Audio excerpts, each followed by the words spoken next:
Islam fixes a lot of the problems that men are currently facing. Islam fixes all of them.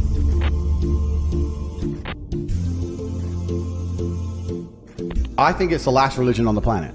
So if it's the last true religion on the planet, then it has to be the correct one.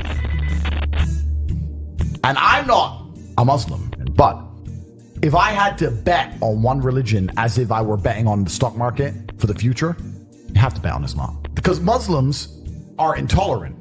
And I'm not saying that disrespectfully. Because if you're tolerant of everything, then you stand for nothing. I can walk through London with a t-shirt saying Jesus is gay and nothing will happen to me. If I did the same thing with the Islamic prophet, I'd be dead before I got to the end of the street. Boom. That's how much they believe and respect. And I respect people who stick up for what they believe in. And I've been all around the world. Some of the best countries in the world today are the first world Muslim nations. Yeah. You can go to Qatar, you can fall asleep with $1 million on your lap in the middle of the street. Nothing's going to happen. Saudi Arabia as well. You can go to Saudi, nothing will happen to you. You can go to Dubai, UAE, nothing's They going to happen leave their to you. cars parked with the keys inside. It's so safe. Women, everyone's married. Every woman obeys her husband. Every single woman has 4, 5, 6 kids. Big families. All the things we're talking about, all the problems we have here, right? They've got none of that. None of it. Because of Islam. Women have big families. Women are exceptionally happy to do so. Society is functioning. Their population is growing, because in most Western countries, the population is declining. So we have population problems in the West. They have none of the population problems. Society starts at the smallest possible group. You have families, and families make a street, and that street makes a village, and that village makes a town, that town makes a city, and that city makes a country. So if it's broken at the very fundamental level, if its family level's broken, then it's broken the whole way up. Yep. And that's what's happened in the West. And the first world Islamic countries have none of those problems. So if you're going to talk about a belief system that fixes issues, you need to go to Islam. Even though I wouldn't identify as Muslim, I have absolute respect for the ideology, respect for the mentality, respect for the warrior aspect of it.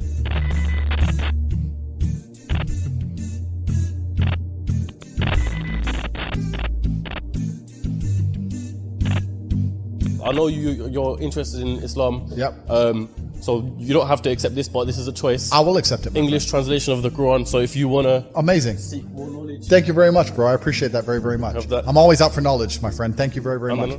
My invitation to anybody is put your preconceived notions aside. Take what you may have heard about Islam, what you may have thought about it from your own faith tradition's point of view. Put all of that aside. Read the Quran neutrally and get an unbiased impression. So I'm just going to read this for myself with no other influences as much as possible. At the end of the day, human beings are going to have some bias or the other, but as much as I can consciously be disconnected from bias and give it a shot and read it, I think that would be my invitation to anybody.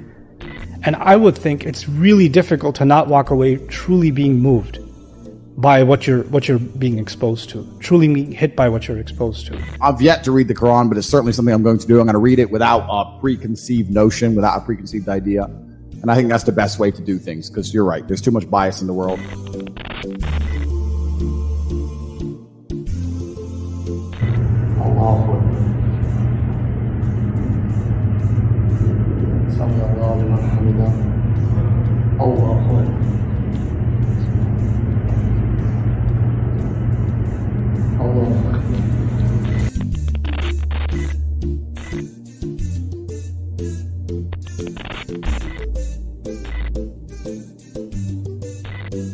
This is all haram. No, this is haram, bro. This is haram. Wait, are you Muslim? I'm Muslim, yeah. Welcome to the new Muslim Tate.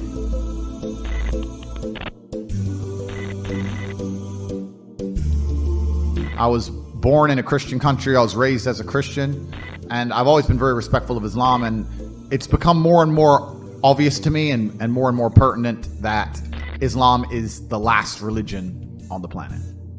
I feel like there's no other religion. People say to me, why did you convert? And I said, I don't really feel it as a conversion. It's almost like I knew God was real and now I've become religious. And also, Islam very closely reflects my personal beliefs. Through my personal life, I've learned that if you don't have standards and you're not a strong person who's prepared to defend his ideas, you will be crushed. God to me is something to be feared. God to me is someone that people are afraid to mock. God to me is someone that you have to go out of your way to prove something to. God to me has red lines. Like, God to me represents the Islamic faith. The Christian God, to me, I don't see God. To me, it was the only logical choice in the end. There was a time when I was atheistic. And the reason I am now so absolutely certain that God is real is because I've seen evil. I've seen shaitan. I've seen it. When you see enough evil, you realize that there must be an equal and opposite force. And there are people out there in the world today doing the work of the devil, genuine demons, who are trying to destroy the baseline morality that's inside of all of us. We're all born with some kind of morality, and they're trying to destroy it. And this is why perhaps I found God the way I did, because I understood all these things first, and then I saw the Quran, and it confirmed so many things for me. You know, like even the conversations I've been having so far, so many things have been confirmed, and it's amazing the knowledge that's inside of it, which is so applicable today. For an old book, right? You know, it's supposed to be old, but it seems so timeless. But it's truly amazing. I think when you have negative experiences, and I'm talking about truly negative experiences, I've had a few where you come close to losing your life, or you meet other people who come close to losing their lives. Nobody's an atheist at the end, my friend. Atheists stop being atheists quickly when the game gets real. So all of us innately understand in God. The most atheist man alive will pray if he really needs help. And also, if we're going to talk about happiness, we're here to be happy and we're here to enjoy ourselves. It's through God that you're happy and enjoy yourself. It's not through that black hole of hedonism. It's not through endless and supercars and booze. And it's not those things. You can find any man who goes down that hole and tell me, are they happy? The answer is no. Who's the man who's happiest? The man who's praying. If you remove God from society completely, if you click your fingers and he's gone, if you completely remove religion from earth, you'll see the devil appear pretty quickly. You'll see mass breakdown of society. You'll see crime. You'll see rape. You'll see murder. You'll see theft. And then you'll understand that God is a real force. I just truly respect and understand that God is real. And I truly respect and understand that with my own eyes, what I've observed, the truest way to show respect to God is through Islam.